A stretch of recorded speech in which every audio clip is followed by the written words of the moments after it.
Okay, welcome everybody on a warm day. We're going to try to stay relatively comfortable in here. My name's Tor Allen with this event, and I'll tell you more about me in a second, but how many of you this is the first time you've been to the Grange? Okay, all right. Well, that's what there are other activities here. You're welcome to check them out at sebastopolgrange.org. But let's see, let's get started with this. So, just a little background about, so I'm using a mic, partially because I'm recording this and we share this out with a larger audience after the event. So, if you're wondering about that. Sebastopol Carbon Conversations is a collaboration between my organization, the Rahus Institute, and the Grange. And basically our goal with this whole series, which started back in 2019, is just to explore climate solutions and discover where each of us can have a role in helping shape a better future.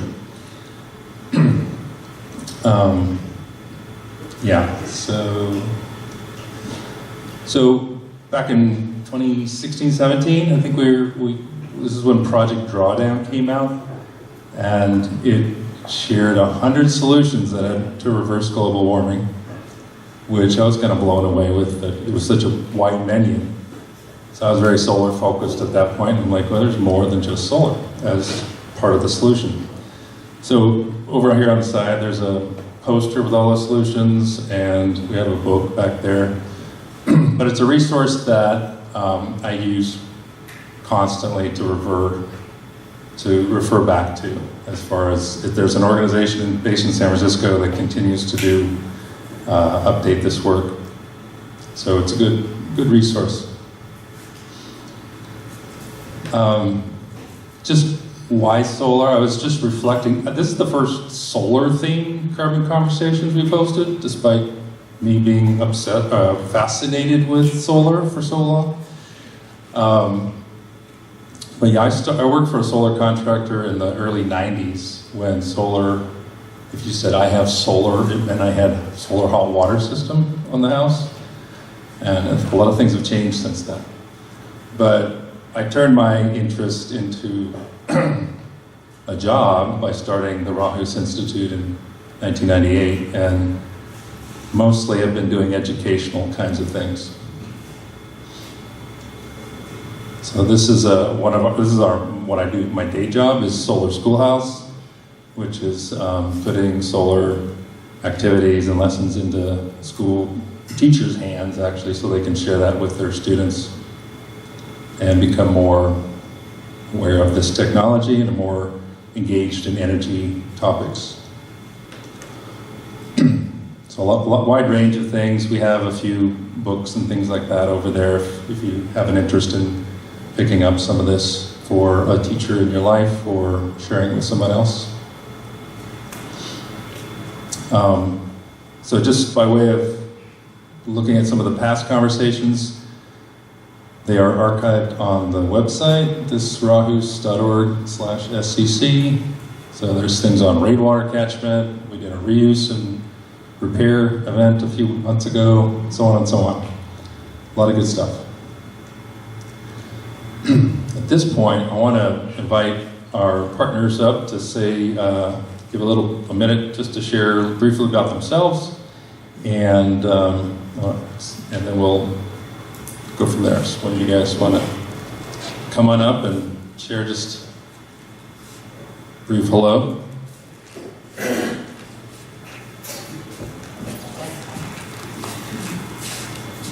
Hi, my name is Mike Payne. I'm a co-owner of Synergy Solar. We're based right down the street here off of Morris Street, and we specialize in residential solar and energy storage. That's it. Yeah, I'll keep it simple too. Hello, my name is Michael Ingram.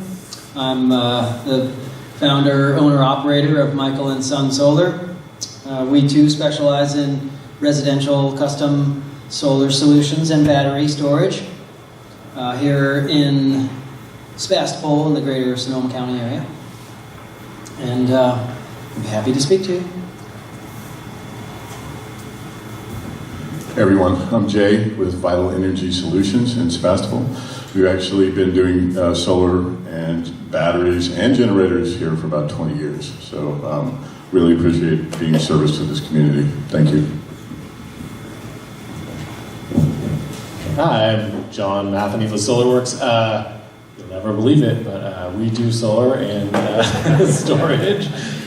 We're based in Sebastopol on Morris Street, just like everybody else. And Kyle back there is our sales consultant. Thank you.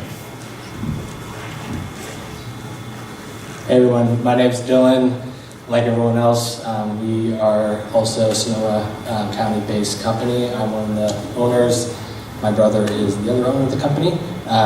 And we pretty much do all residential in Sonoma County. We drift over into the Sonoma County Napa side, but primarily Sonoma County area in terms of that.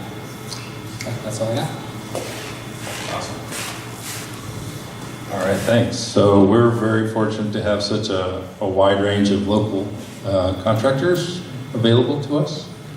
And thanks again for helping support this effort. Also to our speaker and organizations, Sonoma County's Climate Action and Resiliency Division. Is that the right word?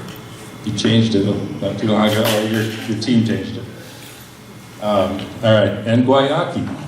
They gave us a year's supply of drinks, so help yourself if you're feeling it, or some water from our well, which some of you have tasted, and it's pretty damn good. So, all right, so just looking ahead a little bit, the next thing we have planned is a part of Sebastopol Walks, which is a series that others organize, and this end of July, I'll be doing a Climate Victory Garden walking tour through parts of Sebastopol, if you want to check that out. More information to come later. And then the fall series, we're still working out, thinking about what to do, but I will share that about a year ago, we had a few students from Annalee High School talk about climate projects that they were doing on campus. It was very disjointed, not really connected, but that's normal at this stage of education and climate stuff. But I will say that there are some promising new developments such that this coming year there'll be more students working on climate and community connected projects coming out, so stay tuned for that. I'm excited about that, get them engaged in our community. And then tonight is, we're going to dig into solar. Elliot Whitehurst is going to walk us through all this, and then we'll have room for Q&A, which we'll tap into these guys on the side. Before we get started, I wanted to ask, how many of you already have a solar system on your home? Okay. Let's see, there are other questions, but I'm going to really... Batteries? How many have you have batteries? Yeah, I mean, our own situation, we put in a system in 2010. It was a new construction. I left room for a future battery, for a potential future vehicle to grid, etc. So all these, there's a lot of things in with questions these days. So I'm going to turn it over to Elliot. I'll get up here in a second. Oh, yeah. Both of these are great. Gotcha. Thank you, Tor. Set my stuff down over here. And what do you said, I think we're planning about 40 minutes for a presentation, is that right, Tor? Yeah. Okay, cool. This is the first time I've given this presentation in this setup, so I'm gonna set a little timer for myself. So really quickly, I am curious, for those of you that have solar, can you put your hands back up? And if you're, let's see, what order do we want to do this? If you're unhappy with it, put your hand down. Did anyone put their hand down? Okay, yeah, I mean, everyone's happy with it, right? I think, no? Did I hear no? No. Oh, I'm sorry. Unhappy with it. Well, oh, no. Yes, no? No. I just passed 9 years just 2 weeks ago. So to give you a little bit of background, I've been there for 9 years. Prior to that, for about 9.5 years, I did work for a solar contractor in Marin. And we did business, all over Marin County and Napa County and Sonoma County. I've lived in Sonoma County since 2001, and have been so happy to stay in this community for reasons such as this. I mean, we care about these things. We care about the planet. We care about taking care of it, and care about taking care of each other. And this is one of the ways that we can do that. So I'm really happy to be here. Thanks, Tor, for having me. And thank you all for listening. I'm going to come out just right off the bat and tell you I do not claim to be the authority on this stuff. I think we have a room full of experts back here that you can direct your questions to them just as you can direct them to me. The main difference probably is that I'm not selling solar, but the one thing I can say is that I think that every one of these contractors here are participating contractors in the financing program that we have in-house that people do take advantage of pretty regularly to finance solar electric systems and battery backup systems, along with all kinds of other energy efficiency measures. I think we have close to 120 different types of measures that you can use for financing. So, just want to let you know who I am, where I'm coming from. On the first day I started working with the county, I held a solar consultation. It was completely unexpected. I walked in the door and learned that I had a consultation at 10 o'clock in that morning. Before I did any of my new employee orientation, I had no real idea what I was doing. I was like, what's a solar consultation? They're like, well, just talk to them about solar, tell them about it. They have questions, you can answer them. I was like, yeah, I can do that. So I've been doing that ever since. We have solar consultations for kind of one-on-one application, as well as energy efficiency consultations for one-on-one application. You can come in, we can talk about what you have going on in your home, what you're trying to achieve, and we can help you to understand, kind of loading order of things, what you might consider doing, what you might see when you start soliciting bids in terms of pricing, system sizing, or design considerations for efficiency and electrification and that sort of stuff. And again, just as a point, I've talked with a number of these guys that are here, and the information that I'm giving, the information that my colleagues and I are giving to anyone, as it really should just be there to kind of bolster the information that you're getting from them. I don't think anyone has any really big revelations as to the person that I'm working with is way out in left field. It happens every once in a while, but contractors that we have in our area are doing really good work. So I'm happy to report that. Talked a little bit about the sorts of things that we do in our division. We do hold workshops such as this one, but for other topics as well. Financing your projects, looking at energy efficiency. We had one in particular that was all about heat pumps for HVAC and for water heating. That was really good.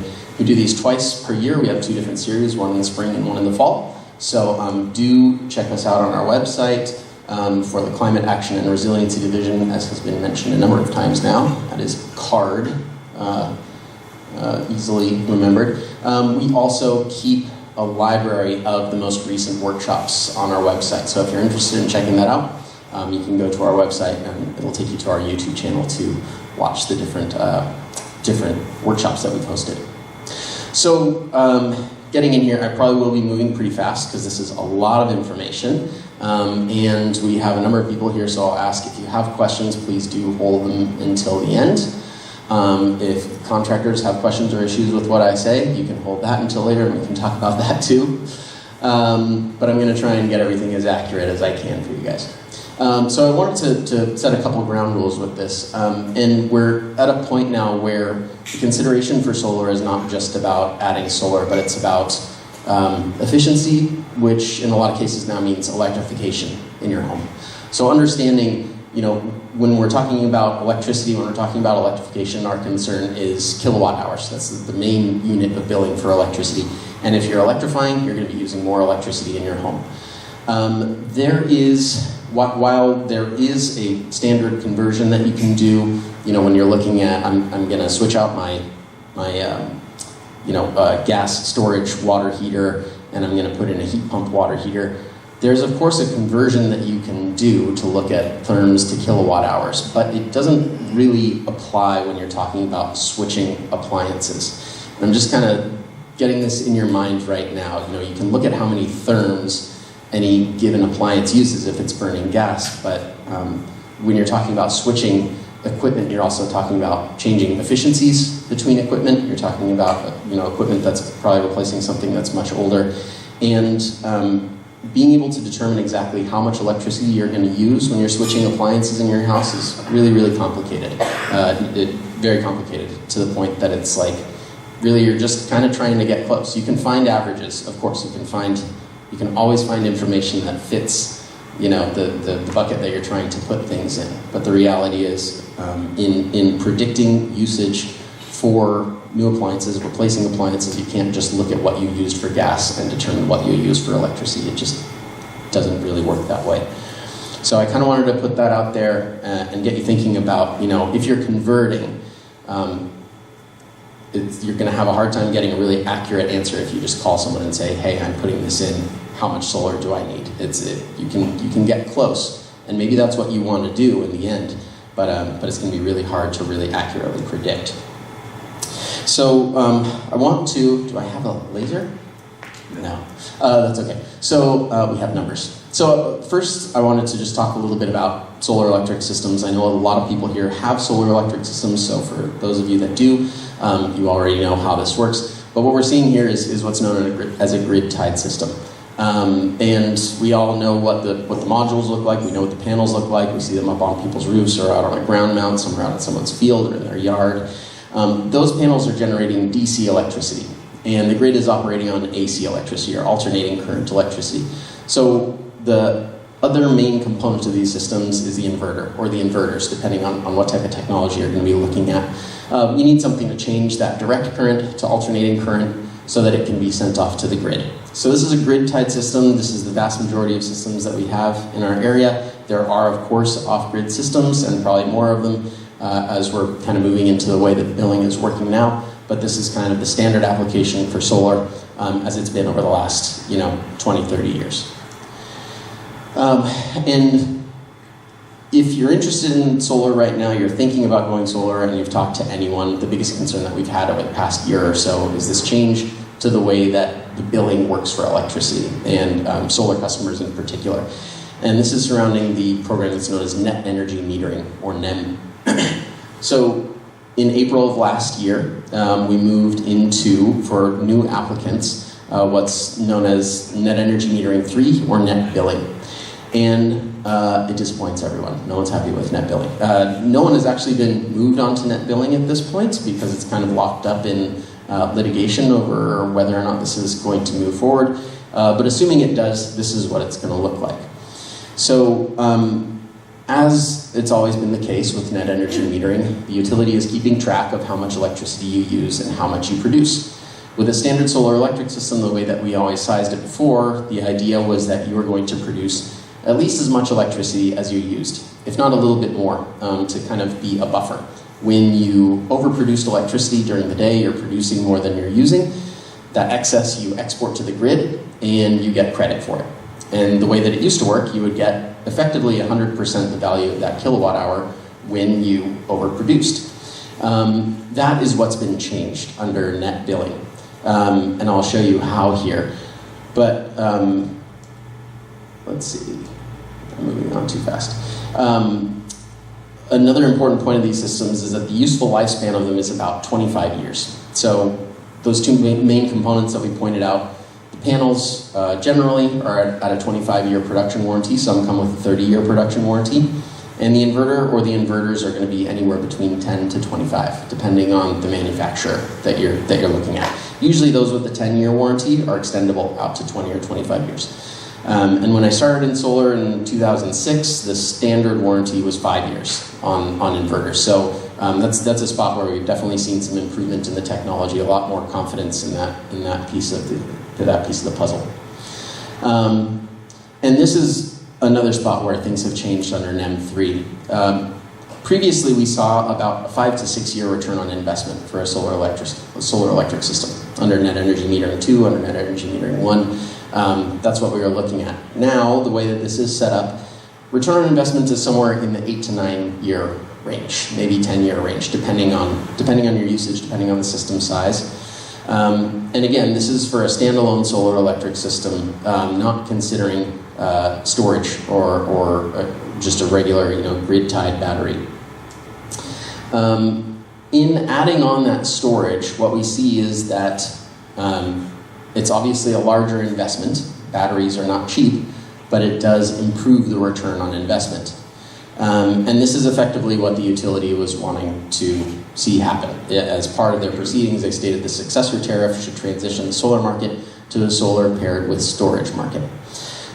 So I think everyone on the wall here would admit that we've seen the traffic and interest in solar has dropped some as this has come into play. Depending on how you're looking at doing this, the return on investment does still look good, but it's a larger investment. So it's something that you kind of have to come to terms with. On the other side of the coin, the added storage that's on the grid does seem to be having an effect on the grid health and how things are functioning in cases of excess traffic on the grid. The adopted storage is really seeming to have an effect, a positive effect. So we still see that there's a reasonable return on investment with the lifespan of the equipment. And I have to apologize because I meant to add on here. If we're looking at the useful lifespan of a solar electric system, 25 years roughly. For a battery system, most of the warranties are still right around 10 years. And those are starting to be pushed out 15 years or so, depending on the manufacturer. There is one in particular that does offer a 20-year warranty as standard, but you're paying for it. I think that is generally costs about twice as much as its nearest competitor. So you'll have it for longer, but you pay twice as much. So something to be aware of. And of course, back to the point of why I enjoy living in Sonoma County. You're doing this not just for the financial reasons, but also to help us out in making sure that we are, lowering our carbon footprint and doing the right thing for the planet and for the kids, doing it for the kids. So this is going back through kind of some of the stuff I was talking about in terms of the way that net billing changed things. When you're producing excess electricity and you're getting credited for it, whereas before you got the full retail rate of that kilowatt hour that you exported, now it's much more complicated than this, but to look at the supreme oversimplification of this, you're getting about 25% of what you previously got. It's been reduced by about 75% the value on that kilowatt hour. And we also have to adopt the time of use rate that has the highest differential between the cost of off-peak electricity and on-peak electricity, which right now is the ELEC or ELEC rate schedule. This gives you a sense of kind of when those peak, part peak, and off-peak hours are, and the cost differences. So if you take a look here, I know this is really small, but the cost difference between in the summer is where it's biggest, and the cost of a kilowatt hour, and off-peak is about 42 cents per kilowatt hour versus the peak where it's about 64 cents per kilowatt hour. So this is the largest differential on like the residential rate structure right now, and this is what you would have to adhere to. So it pushes us into an interesting space as to how we use electricity as compared to how the system is producing electricity. And whether or not you're going to be adopting a battery to look at that may play into it as well. This is just reiterating some of the stuff that I said earlier in terms of return on investment. So what about battery backup? I mean, previously the concern was, well, how often are you losing electricity? Because when we were on NEM 2, when we were on NEM 1, the way that I like to relate this is that when we overproduce electricity, we would send it off to the grid, right? And we basically treated the grid as a battery. We're producing more than we need, put it in the battery, and that's the grid. When we're not producing enough, we get into the nighttime, whatever the case may be, you need electricity. You can draw it out of the grid at pretty much the same rate, draw it from your battery. Now that we can't treat the grid as a battery because we don't get one-to-one, the obvious replacement for that is a battery. So it can function much the same way, but you have to consider how you're using electricity and what time of day you're using it. So this is, again, just kind of reiterating, it was for a long time kind of, how am I going to use that battery backup? And in most cases, it really was just functioning as a true backup, as opposed to being able to use that battery to help you to use electricity in a way that benefits you as compared to the rates and the time of use structure. There are a number of ways that batteries can be set up for those of you that already have a solar electric system. I'd reiterate that, if you have a solar electric system, you are on a either NEM 2 or NEM 1, depending on when you installed that system, unless you did it within the last year, right? If you got your application in prior to April of last year, then there's a chance that you might be moving over to net billing whenever that comes into play. But you can still install a battery along with your solar electric system. Pretty much no matter how that solar electric system is configured, there is a solution to adding battery on, whether it's an AC battery, DC battery, wherever it may sit with microinverters or a string inverter, there is a solution. But it really is, you're going to be doing it for backup, right? Because it's not going to benefit you enough in terms of kind of the rate arbitrage stuff to play the game of when you're using electricity from your battery as opposed to the solar electric system as opposed to the grid. It's not going to benefit you enough to offset the cost of the battery. So that's really your consideration as it is right now. And I have some scenarios to kind of talk about where you might consider adding a battery depending on how long ago you installed that solar electric system.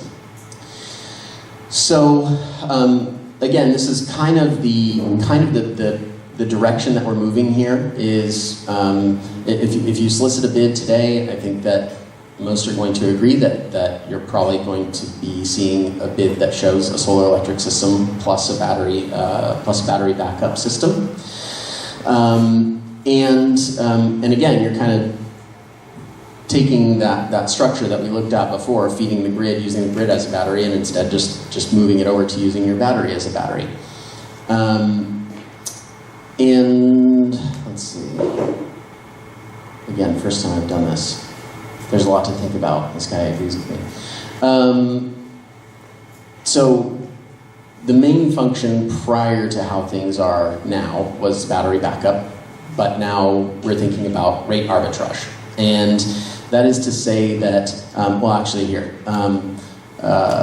these are some slides that were passed along to me just recently that I really liked a lot, that kind of show how electricity is generated versus how electricity is used in our home, and how a solar electric system standalone and how a solar electric system plus a battery backup may benefit you.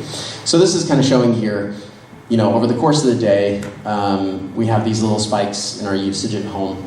But with a standard solar electric system, we're seeing production, in the middle of the day. And I don't think that this projector is not really doing it justice, but if you had this on a computer screen, you would see for the western-facing panels, you have kind of a curve that comes right here, and then for the eastern-facing panels, you have a curve that comes over here, right? Earlier in the day, if your panels are facing east, they're going to produce electricity. If they're facing west, they're going to produce electricity later in the day. And south, of course, right in the middle of the day. But as we saw, the expensive time of the day is later in the day, which is generally when we are using more electricity. So this is the challenge that we face, is that the solar electric system, we can't change when that's generating electricity, right? When the sun is out, that thing is on.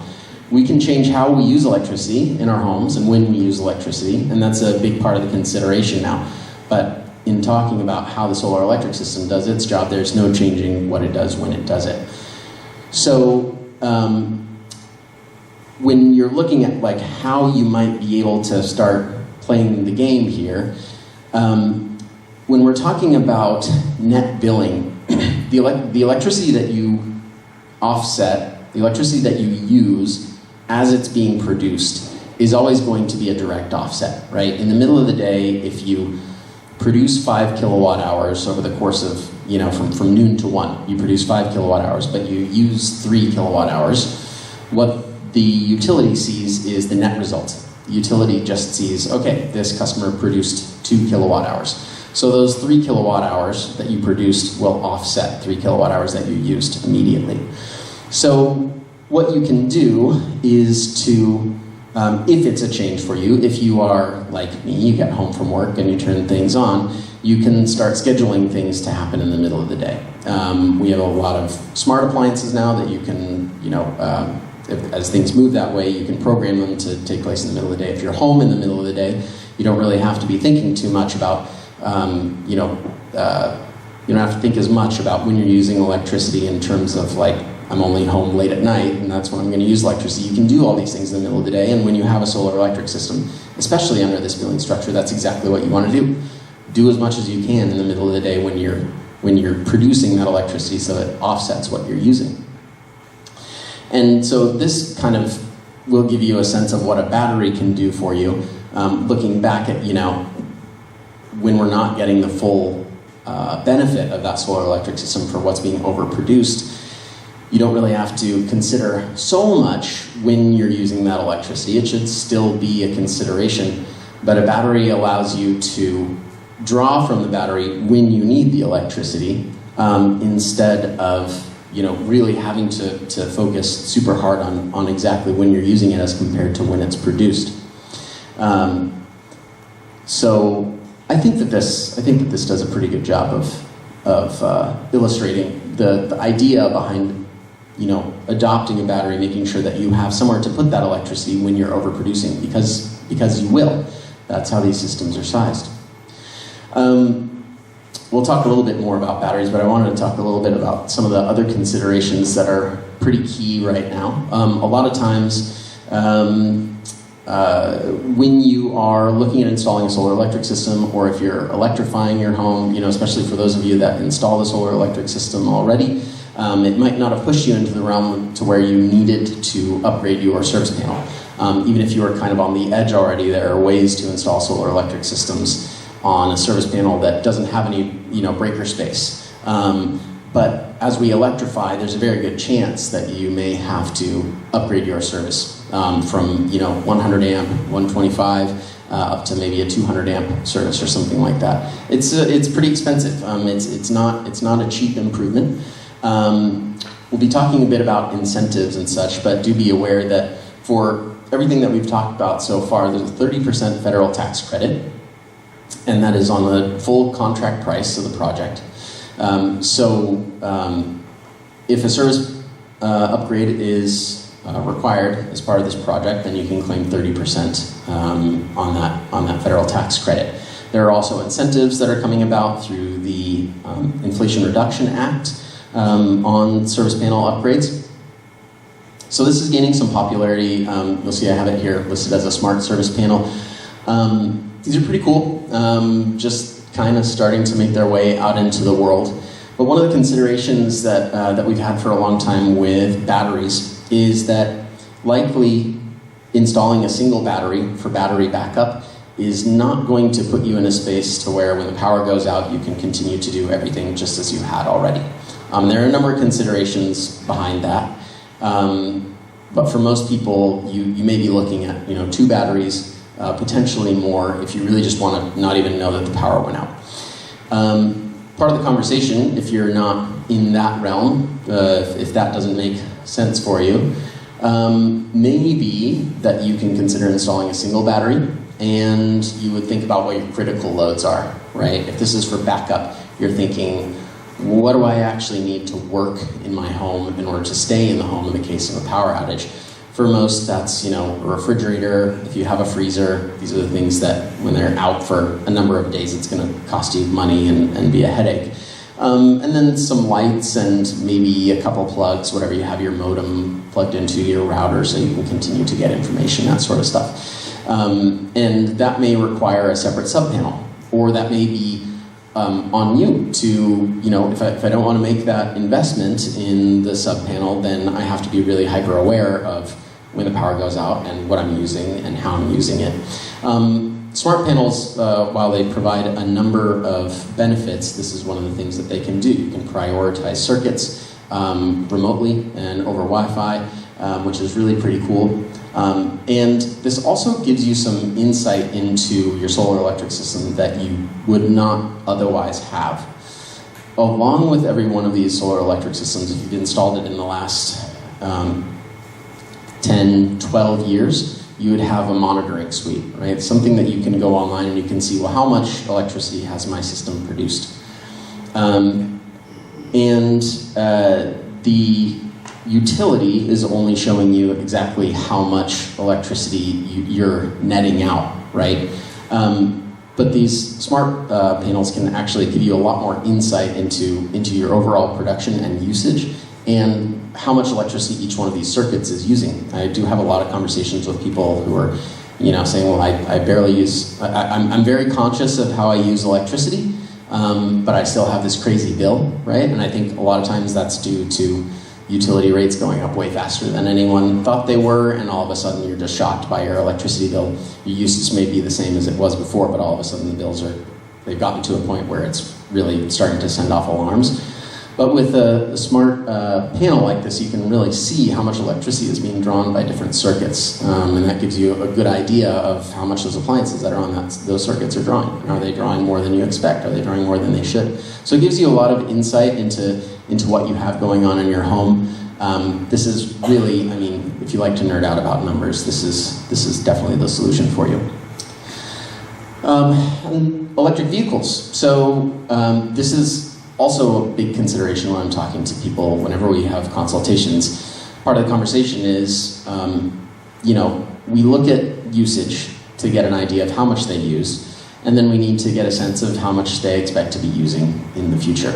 And we'll talk more about this, but putting together a plan for where you're headed for electricity usage, this is a big consideration. Electric vehicles do save you money right off the bat if you're looking at the comparison from electricity to gas. But it really starts to make sense when you can generate that electricity yourself, right? So this is the direction we're going. A lot of people are investing in electric vehicles, and they do put a significant load on your home if you're doing all your charging at home. This is one of the few things that we can get a good sense of how much electricity you're going to use if your driving habits are predictable, right? We can look at what vehicle you're purchasing. If you have a really good sense of how much you're driving yearly, you can get a sense of how many kilowatt hours that's going to be drawing. But just like everything else, it's a moving target. You can't perfectly predict how much you're going to drive. You can't perfectly predict the conditions under which you're going to be driving, but you can get close. So just consider this. Obviously, if you're going to be getting an electric vehicle, that's going to mean a fair amount more electricity usage. One of the other things that everyone is pretty excited about that is kind of in beta right now is the idea of using your electric vehicle to power your home, right? The utility has got a few different names for this. You're looking at vehicle to grid, vehicle to building, and we're aware of some vehicles that are on the market now that have this capability, but the utility is still figuring out how to charge us for this, right? They're still figuring out what does the rate structure look like, and how are we going to make this work ultimately. So this is certainly something you can consider. Electric vehicles have a significant amount of storage built into them. When you look at the cost of an electric vehicle versus the cost of a battery, the storage capacity of an electric vehicle is large. By like an order of magnitude. But we don't really know how this is going to work yet. So it's not something you can necessarily bank on. We know that it's coming, but we don't know when, and we don't know how it's going to affect us. So we can get excited about it, but we also have to be kind of cautious about making plans that would surround this idea. I mentioned, the federal tax credit. So happy about this. For years it was like the tax credit's going away. There's always been something that is like I have to do this now because this is going away. Federal tax credit is in place until 2032, I believe, at 30%. So that is something you can breathe a sigh of relief over. If you have income and you claim and you pay federal taxes, that is what you're taking it against. So this is not a rebate. Do be aware, it's not a rebate that you claim, but it's a tax credit that you claim against your federal income taxes. You can spread it out over multiple years. It is a tax credit, so you have to have the tax liability in order to take advantage of it. I already mentioned, batteries, you can add them on to an existing system. And this is, something that I will talk about price ranges that people are seeing, and be aware that this is not hard and fast, but this is set on prices that we see coming through the financing program that we have in-house. I get to look at a lot of bids that come through. And when I say the cost of a single battery is at $12,000 to $16,000, that is talking about like your standard Tesla Powerwall, like the Powerwall 2. And that has fluctuated some. Of course, it depends on who you're working with and what the configuration is of your electrical system in your house. But that tends to be where we are, about $12,000 to $16,000 for a unit that gets you about the Tesla Powerwall's 13.5 kilowatt hours. I already touched on this, but most batteries are at a 10-year warranty. Some are starting to extend out beyond that.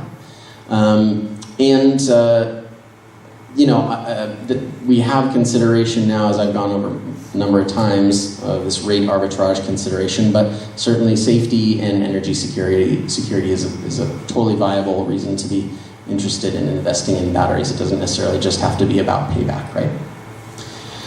So I wanted to go over a few scenarios that you might be considering or find yourself in here in Sonoma County. And the first is just looking at kind of the average home in Sonoma County. Average annual usage is somewhere between like 7,500 to 9,000 kilowatt hours, which puts us in the realm of about a 5 to 6 kilowatt system. And what we're seeing in terms of contracts that are coming into the Skype program is cost per watt in the range of about $3.50 to $4 per watt. And this is talking about the DC wattage of the system. The DC wattage is generally what you're presented. It's the higher number of the two, DC versus AC system size. Just know the DC wattage is the nameplate rating of the panels that are going to go up on your roof, and that's generally what you're talking about in terms of cost per watt. I just threw that middle number up there. We said 12 to 16,000 for a battery. I'm showing up here about 14,000 to just kind of split the difference. So in terms of a PV plus storage system, average system size and cost is coming out between like $32,000 to $38,000 before that federal tax credit. And after that federal tax credit, coming out to somewhere in the $22,000 to $27,000-ish range. Now, we did talk a bit about main service panel upgrade too, and that's not included here. That really does have a range, and it will depend on if you're looking at a standard main service panel upgrade or if you're looking at like a smart panel upgrade. I mean, you really will see a range of anywhere from like probably $3,000 to $8,000 to $9,000 depending on what you're looking at. What is this for monthly cost? Like PG bill? What size?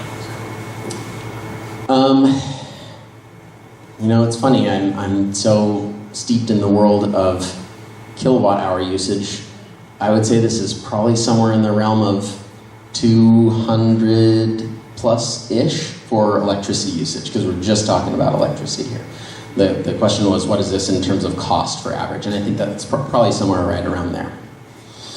And then, if you're kind of building out your plan, of course this is the average system size, and I don't want for you to necessarily like go home and look at your bills and say, oh, I use 8,000 kilowatt hours per year. This is exactly what I'm going to see when I get a bid. Because it really is. You do have to consider what you have going on site. Do you have a single-story home? Do you have a two-story home? Do you have to do trenching? Do you have to do a service panel upgrade? So this is averages. This is just to kind of give you a sense of what you might be looking at if you land in that average space. But obviously, not everyone does.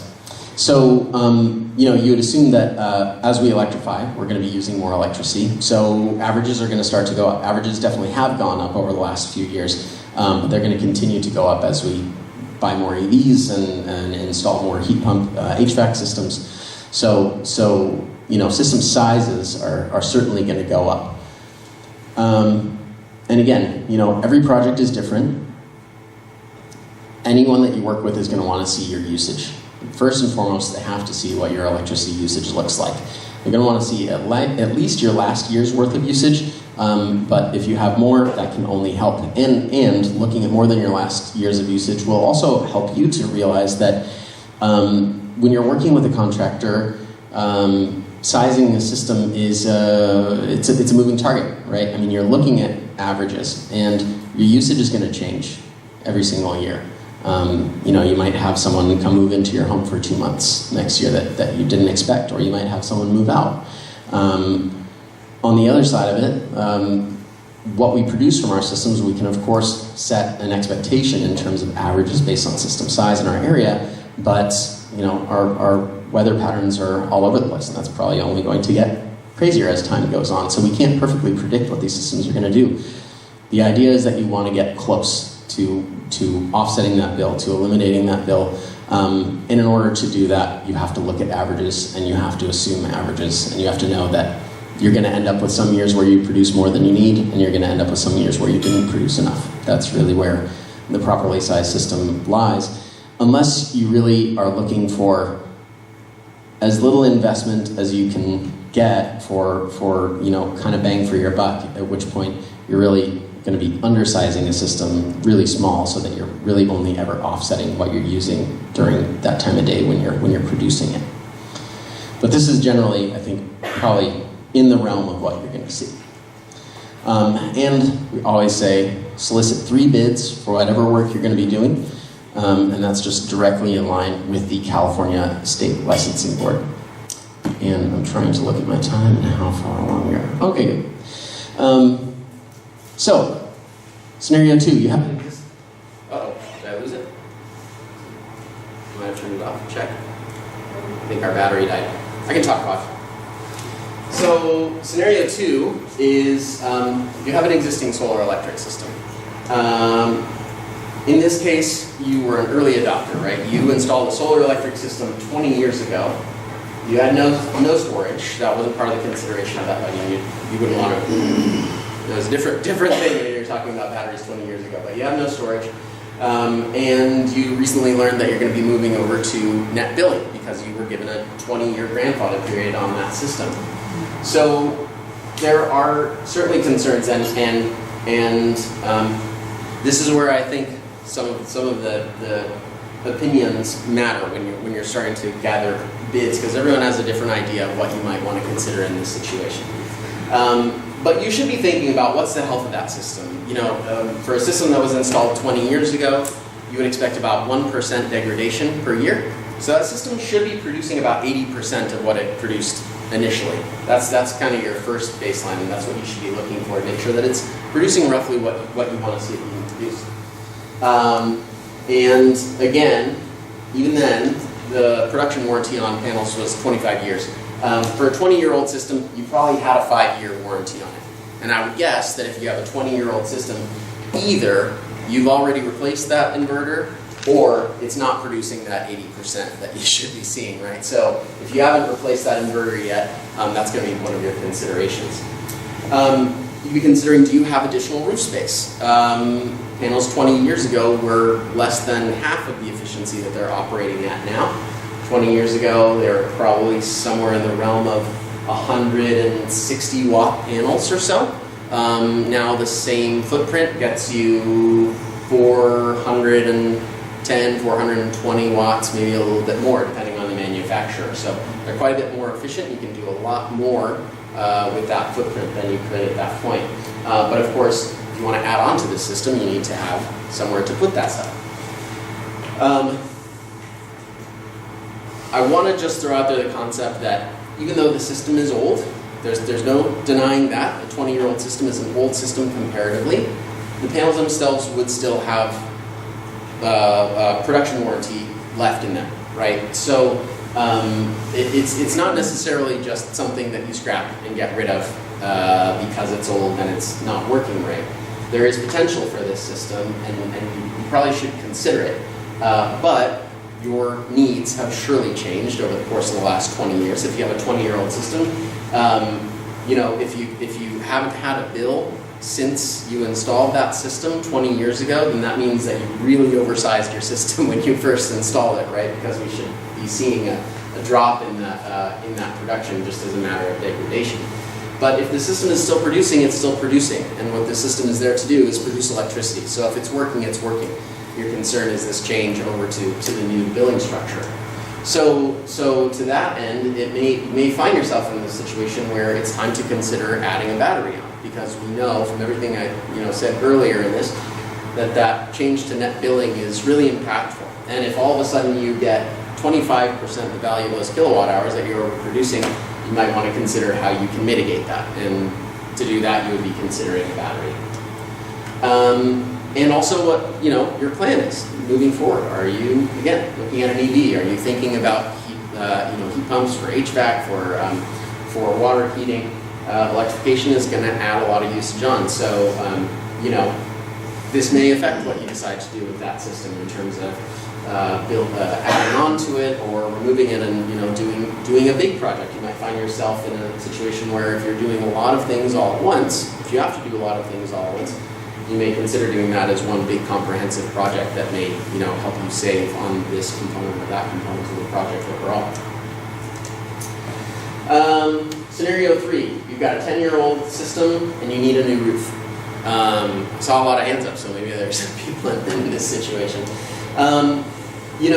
I think one thing to be really aware of is that if you purchased the system 10 years ago, if you purchased it outright, you've realized your return on investment. A system installed 10 years ago should have shown, if you're kind of in that average space in terms of pricing, that you were going to show a return on investment that was under 10 years. So at this point, that system is benefiting you the most. You're past that payback, and that's an important thing to be aware of. You have a lot of life left in that system. If it's a 10-year-old system, you have another 15 years worth of warranty in the panels themselves.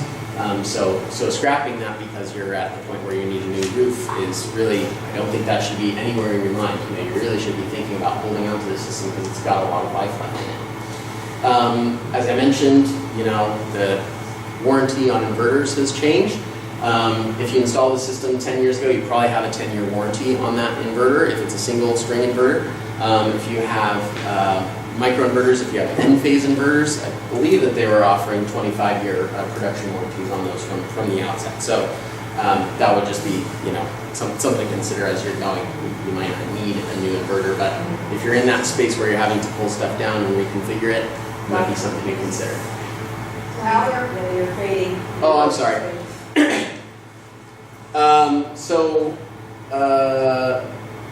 Expected life of the system, I've been going over that, how much longer you have left on that system, I'll talk this way, that's probably the problem. So, all I was saying is, consider how much time you have left in that system. Should have a 25-year warranty on the panels, 10 to 25-year warranty on the inverters. It's not worth scrapping just because you have to replace the roof. System expansion, you might find that you're in a space right now where you would consider expanding on this system. When the roof is being redone, it's a good time to be, putting back in the footings. That sort of stuff is probably going to be redone, and you might be looking at some sort of reconfiguration if you were ever bummed that you couldn't get panels on this part of the roof because you had a vent there that they had to work around. This is the time to consider that kind of reconfiguring stuff.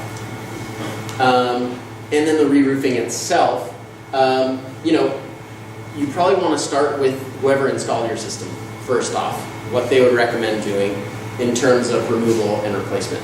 Because they're the ones that put it in and they're the ones that are going to have the best idea of how this might work out for you.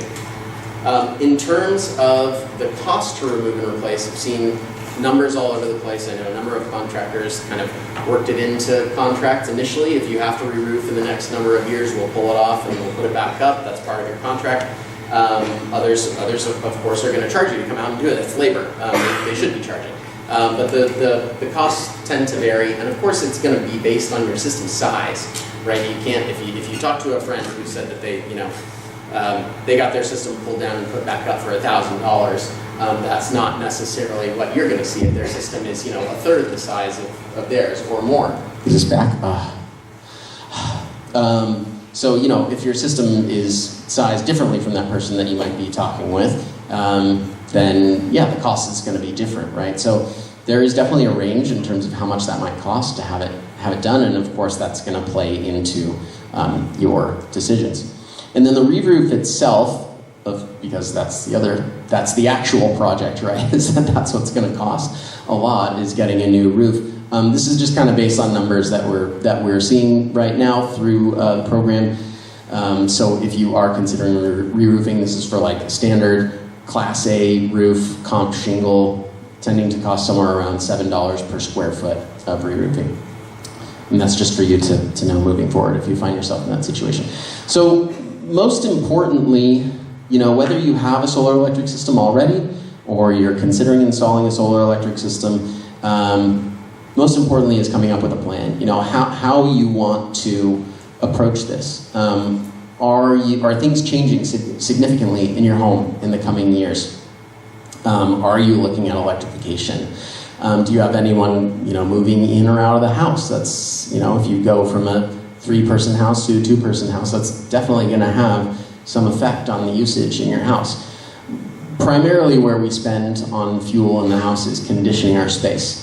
But of course, every individual has their own kind of footprint as to how they use electricity. Again, considering electrification of your appliances in your home, what are your plans? How many more years do you have in your water heater? How many more years do you have in your oven and stove, and your HVAC system? These are all things that you might be considering changing, and will necessarily use more electricity than you're using now. And along with that, an interesting fold that a lot of us are experiencing is, your furnace might be going out, and you're considering replacing it with a heat pump HVAC system. And what that affords you overnight, if you don't have it already, is the ability to cool your home as well. Because heat pumps do heating and cooling. So even if you're someone, I know if you're living here in Sebastopol, there's probably less of a chance that you're cooling your house all that often than someone who lives in Santa Rosa. But as things continue to progress, you might find yourself needing cooling more often than you did in the past. So that in itself could be a completely new load that you're adding to your home is cooling. We talked about it already, but are you considering an EV? Are you considering 2 EVs? Do you have 2 vehicles? Are you moving in that direction of getting a couple of EVs? Collecting your year's worth of usage or estimating, right? And this is where a big part of the planning comes. Having a set number, having a solid target of how many kilowatt hours you used is always going to net the most accurate result for sizing a solar electric system. So, if you are changing out equipment, if you're putting in new appliances, having some usage history could greatly benefit you when it comes to sizing that system. But as we went over already, this is really about coming close. There are a ton of considerations in this, between your usage, between weather patterns, between everything you're doing in your home, and this is where you would be, working with your contractor or contractors to understand what's your best approach here. And I wish I could give that to you in just a blanket form, but this is really, you could talk to any one of these guys and they would have answers for you on this stuff. You're more than welcome to set up a consultation with me in our office, and we can talk about what your considerations are and what direction you might head. But these are things you should be thinking about, your usage and where you're headed with that. And then, lastly here, is that last? Yeah, it is. Forming a relationship with your contractor. I can't stress that enough. I mean, you want to work with someone that you can trust. You want to work with someone that is helping to guide you, can make these things clear, because it's pretty complicated, as if you've invested in this already, and as you probably know if you haven't, and you just watched this, if this was your introduction to it, it's pretty complicated. So a lot of questions, there are always a lot of questions, and all you're trying to do is find the right people, with the answers for you. So I just want to reiterate one more time that we do these consultations in our office. They are free. They are complimentary service for the entire community, whether you're a homeowner, business owner, nonprofit, and that is surrounding, again, solar storage or energy efficiency, water efficiency in your home, or financing your projects, figuring out how to get your projects installed from a financial standpoint. These are all the things that we help out with. And I'll mention one more time that we do have that financing program. There are lots of ways to pay for these systems, whether you're doing it out of pocket or, with a HELOC or with a, solar-specific loan from like Redwood Credit Union or with a PACE program or any of the myriad other types of financing that are out there. What I'll say is that, solar electric systems with a battery storage system still make a lot of sense under net billing or net energy metering 3, the direction that we're going. So clearly understanding that, if you're not purchasing the system outright, getting a sense of effectively porting your electricity bill over to financing for a solar electric system plus a battery system, that's your real consideration, right? What's the cost of this versus that? And what are the rate increases looking like through the utility? Because we all, I think, probably accurately assume that they're not going to slow down. The rate increases have been pretty big over the last 5 years specifically, and we don't really think that's going to change anytime soon. So this is a way to address that.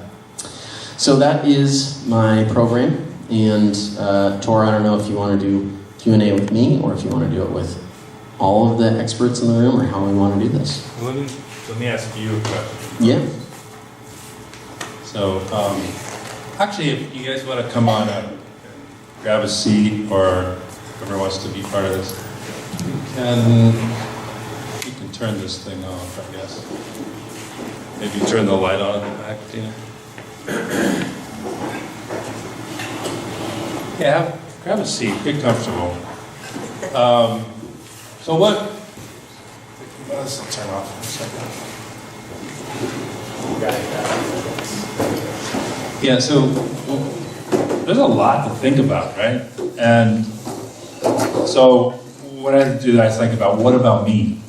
So our own situation is we have an all-electric house, electric car, PV array under NEM 1, tiers.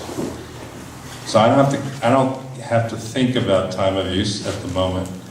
But if we switched to net billing today, I would pay more closely attention when we used electricity, and adding a battery is a goal, but also for both backup and then also this rate arbitrage. I want both functions. Then I want to be able to add bidirectional charging for my car when it becomes available. So, what would you recommend as a plan for my situation? And we'll give other people a situation. Anybody? You want to go out there? It's a tough one. Tough one. You got a string inverter? String inverter and SMA, yeah. Oh, it's an SMA string inverter? Yeah. Sure.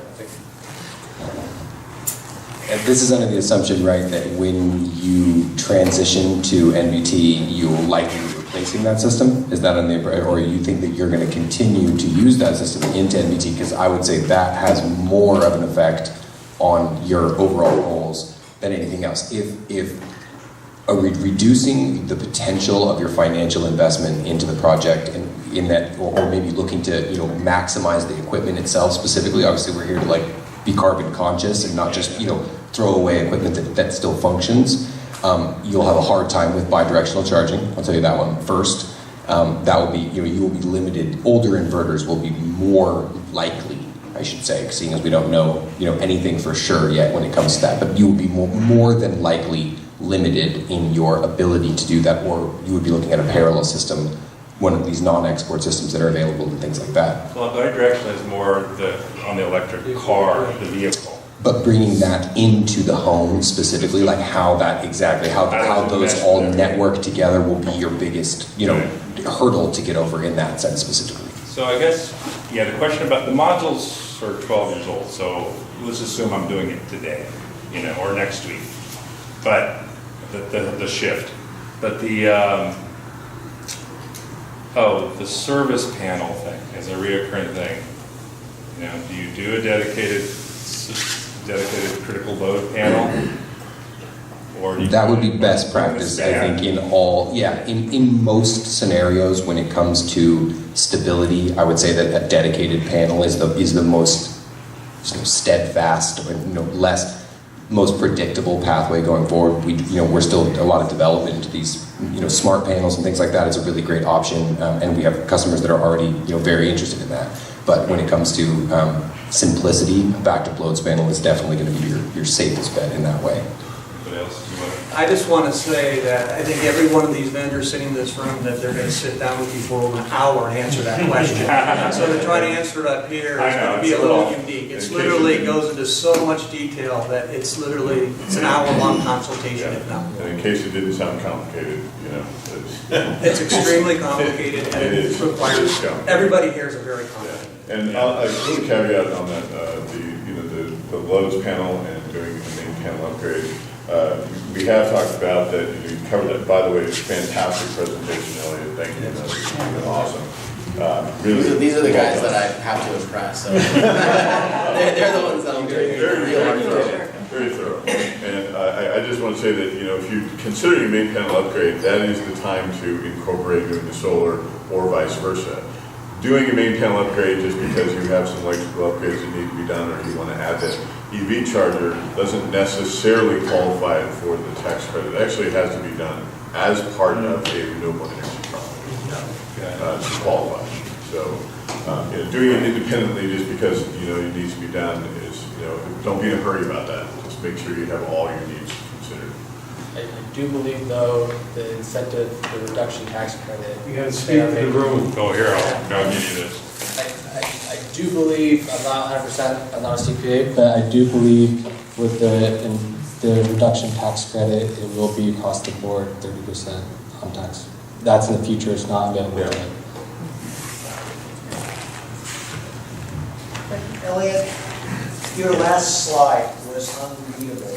You had some contact information in white that was washed out. Was that like how to reach you guys? Yeah. I'll share that with you. Yeah, okay. Yeah, but that was not readable. Thank you. Hang on. Just further, sometimes the questions aren't loud, and if they're not loud, could you repeat them? Okay. I didn't hear your questions at all. Okay. And second, is there maintenance to a solar system? Enos? Do I handle this? Maintenance is almost... Here, let me get to this. One of the beautiful things about solar is that it's very low maintenance. There's not really any moving parts, and so these systems tend to just take care of themselves. And especially with the leaps and bounds that we're making in the technology, it's only going to get more efficient and more hands-off. But at this time, you really don't need much maintenance. Light cleaning every 1 or 2 years, just to get any kind of debris off there or any soiling, just to help improve production. But outside of that, you really shouldn't need very much maintenance at all.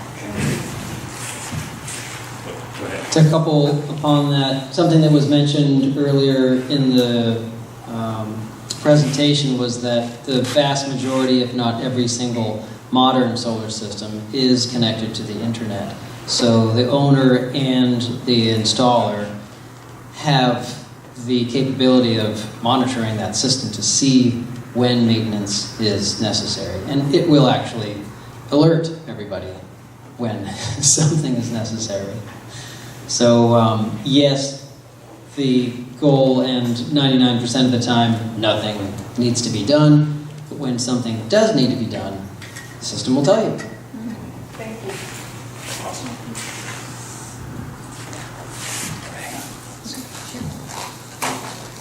I had 2 questions about storage. First, it seems pretty obvious that net metering 3 made systems without storage less economically viable. Did it change the economic viability of systems with storage specifically, not just relative to the other one? And then secondly, are you guys doing much stuff with backup generators that are like automatic? And if you do those, then do you not need that emergency critical loads panel? You just power the whole house? When I hand it up, you want to do that? Okay. First of all, there's two types of batteries that are out there. There's savings batteries and backup batteries. Savings batteries do not back up your house, but they allow you to do the net billing tariff issue where they will store the power in the day and use them at night. They're about 40% cheaper. They don't involve critical load panels. They don't remember, say for example, you need 10 kilowatt hours for peak shaving, I'll call it. If you went into backup mode, then you need to add all the kilowatt hours you would need for your reserve for reading backup, so they tend to be a little more. There are generator integrations that can be done. Some systems integrate much better than others. Enphase is greatly integrated. It comes down 10%. The battery load kicks the generator on, charges it to 95%, shuts off. I would say with PG&E, 70% increases over the last 4 years. We're really close to our window where we were. We're not in. If we were selling solar-only systems right now, we'd have 2.5 to 3 year paybacks. But when Elliot was talking about having, to give you an idea, the average home he talked about wasn't $200, it was $280 to $330 per month. And it's just because the average blended rate for PG&E now is 45 cents. So the reality of it is that the cost has now come to a place where it makes a lot of sense. Independent, and it makes, if you're going to net billing tariff, it almost makes no sense to go solar only. Clarifying question to your question. Here, I'll give you this. Do you have existing solar? No. No, okay. So it sounded to me like you weren't sure if you added a battery to your existing system, and whether or not you were grandfathered in. I mean, to be clear, the new program is if your interconnection agreement, it was not filed before April 15th of 2023. If it's filed after, then the storage becomes a necessary component to get a good return on investment.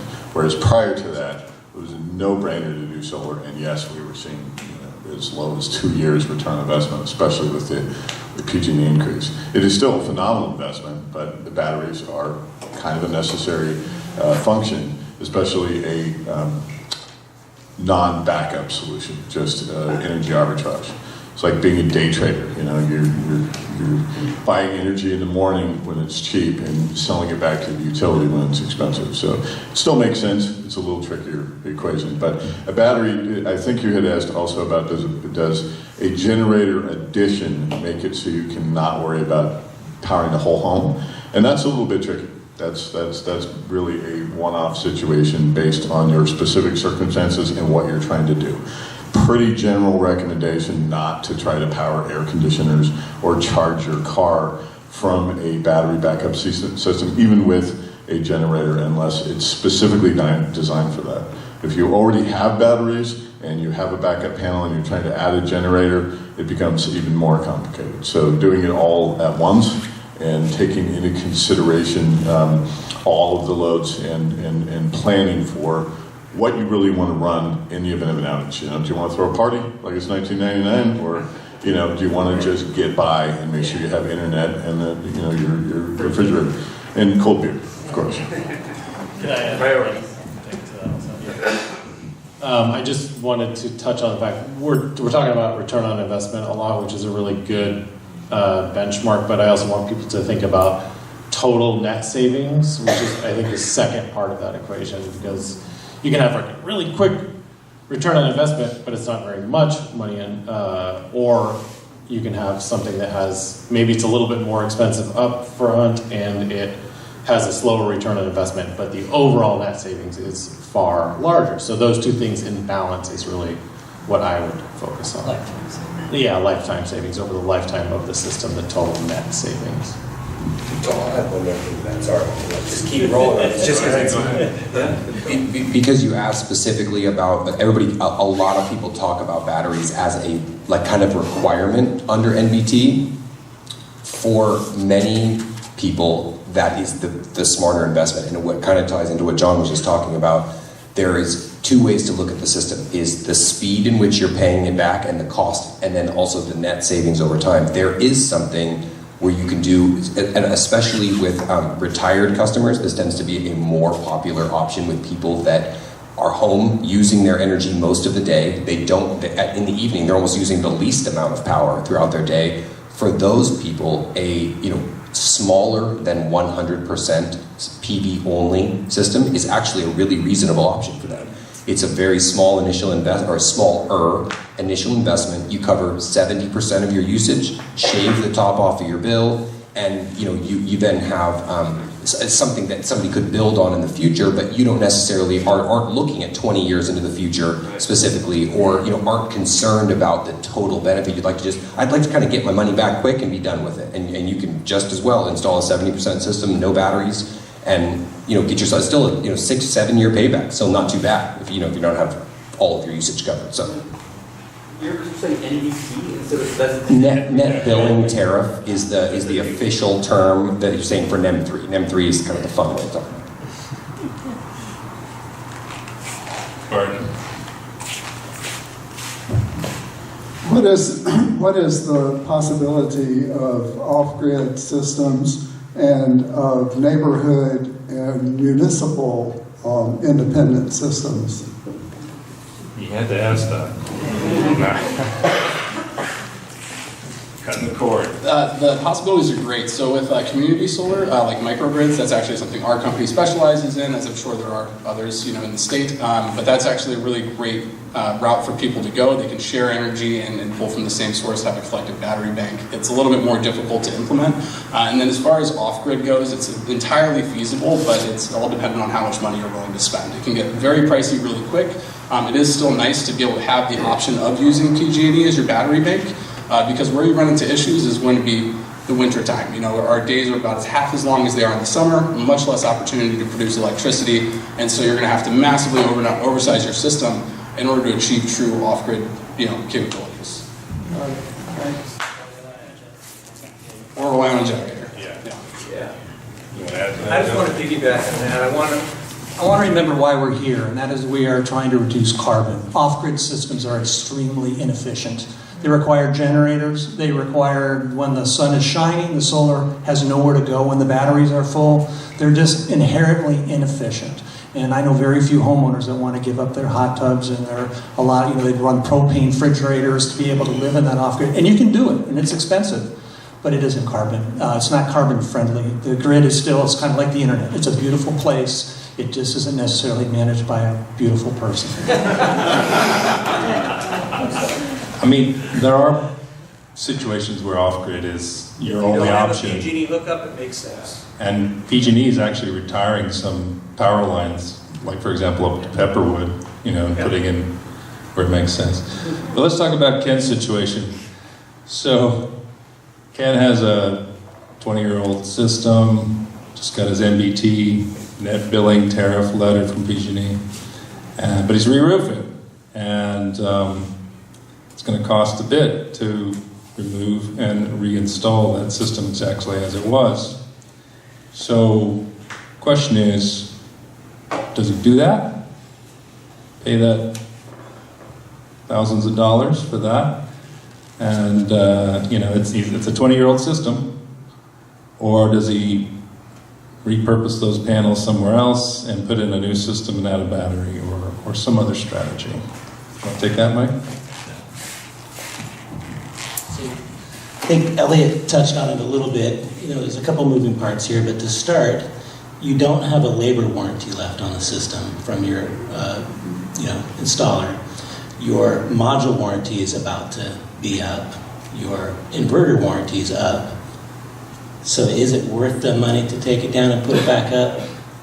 It's definitely a question. Here we are again looking for the environment. I think just tossing those panels doesn't make sense, but you can often get people to repurpose them and they'll still have a useful life. It's likely that if you put those panels back up, physical size is not going to match what's happening now. So you put them back up 5 years down the road, those roof attachments are there and they're spaced for that module that's 20 years old. It's not going to be the right spacing for the module that you're going to replace it with. So those are, some of the other things to think about. If you get a new system, you've got a labor warranty, you've got longer warranties on the inverters, new manufacturer warranty on the modules. So, You couldn't see that.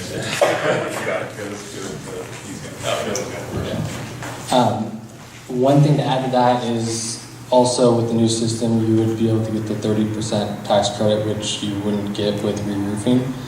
So if you take it off and put it back on, they consider that existing equipment. You would not be able to. So usually when you factor in that, I always say you're throwing money at an old system that's going to continue to probably, technology's changed so much that at that point, I would say if it's a 10-year-old system, absolutely just put it back up. But at that point, everything's starting to get old enough where it makes sense to take 30% again and start new. Yeah, the other thing that I want to bring up is that yes, you may still have a manufacturer's warranty. That manufacturer may not be in business. And I will be willing to bet you that they're not. So that's, you know, a lot of modules have been totally fine. We see a lot of Kyocera's and Sharps and things like that are old and they're doing just fine. And then we see some modules that are several years old and that we have a high failure rate. So that would be the first thing to look at is like, are we going to continue, are we having failures with the modules? Are we going to continue to have failure with the modules? Yeah, I just also want to say that one other consideration, I mean, we've talked a lot about usable life being tied to the warranty, and of course it is. You know, who wants to own electronics without a warranty these days? Heck, I don't want to own a car without a warranty these days. You know, failure is inevitable on everything. But the reality is PV USA in Davis, California has been a testing facility for PV panels for over 40 years now. That they've been testing modules, and there are modules out there that are still working, not at the same rate they were when they were new, but with degradation meaning, you know, the inevitable loss that panels are going to have over time, they're still working. So yes, you know, it's not the best plan to spend the money to put those back up there. I personally would not do it, especially pretty much anything over 12 years is kind of our, you know, rule that we're going by. And you know, a 20-year-old module does have useful life. I mean, heck, you put them on the curb, they are going to be gone in the morning. Okay, so somebody's going to use them somewhere. You could actually use them yourself for, say, an off-grid application, maybe camping, maybe your RV. There are other ways to put these panels to use, but putting them back on your roof and spend $5,000 to do it, absolutely not. Would not do it. All right. Well, I'll add that I salvaged some of those Kyocera's that somebody re-roofed and use them to power my portable battery box. So there you go. You need like a pallet of Sonias, I know. Yeah. So understandably, Elliot's scenarios and all of the stuff so far has focused on single-family dwellings. I'm guessing that an HOA-governed multiple-family community is a horse of a different color, and that probably we start by taking advantage of your consultation service and then like hold a beauty pageant for these guys. I mean, like I said, you know, we would do consultations for any type of customer. And we would look at, you know, what the service looks like, who it serves, how many meters there are, what the HOA is set up like, and what the options might look like. Yeah, we're interesting because our individual units are metered separately for inside use, and then there's the meter for the community use. Right. Yeah. Well, common space. Yes, common space, thank you. I mean, there's a few places in town that used virtual net metering, which was a common array on the roof, and then the credits were split amongst the individual tenant meters. Yeah. That requires everything to come into the same meter spot for virtual. But we've done HOAs to answer the question, and usually it starts with the HOA. Yes. And the HOA board has been the biggest barrier. Has been the biggest barrier. Once they all agree, then the HOA, through community assessment, can purchase something for the central meter, and the roof space is usually shared, and they do the roofing, so then there has to be an agreement between the HOA and the homeowner, say, if you have to re-roof and someone has to pull this off, you're going to be responsible.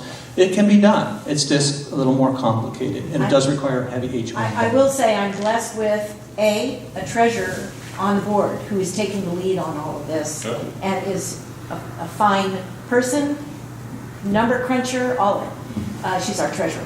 And there is a general agreement, yeah, there's going to be a special assessment, okay. But we're talking the health of the planet as well as... And it can be done individually. Everyone doesn't have to do it, but you are dealing with a shared roof space. And so that's where it gets complicated, is that who goes first? We're in 5 buildings, 34 units in 5 buildings. So. How about the downstairs unit, the upstairs unit? The first one goes and takes all the space, and so that's what your agreement. Henry, you still have a question? All right, let's give Henry the last question here, maybe. So there was a brief mention of legal challenges to NBT, and I'm just wondering about the overall landscape. I think the legislature was considering some bills about trying to adjust how, rates are being set and what the PUC is doing. So I'm just wondering what we might expect going forward.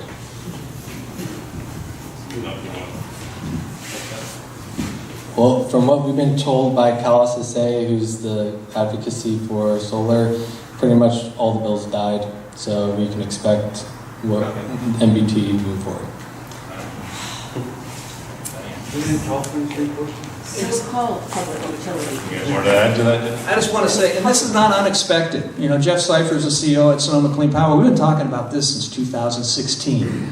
Solar is a beautiful thing, but we're putting too much power on the grid at the wrong time of the day. So it was inevitable that batteries are going to be part of the equation, and it's just caught up with it. It's just how fast PG&E is trying to implement it is the problem. They're trying to do too much too soon, as opposed to slowly migrating towards it. I would think most everyone would agree. It's not we're afraid of batteries. It has to happen. I mean, that's the reality. We want to be distributed. We want to be carbon neutral. We don't want to have to build the infrastructure to electrify our homes. Well, disincentivizing solar, not incentivizing batteries, wasn't the best plan. Amen. Could have done that a little different. Exactly. So at this point, I want to give Elliot a big hand and all these guys.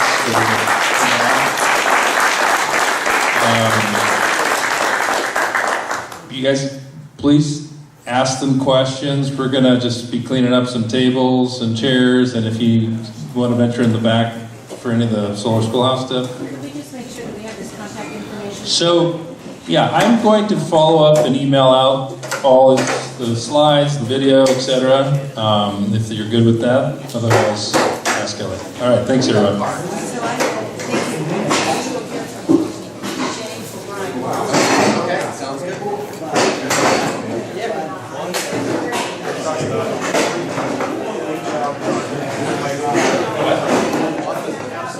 Yeah.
that's just what we finished up with the question about challenge.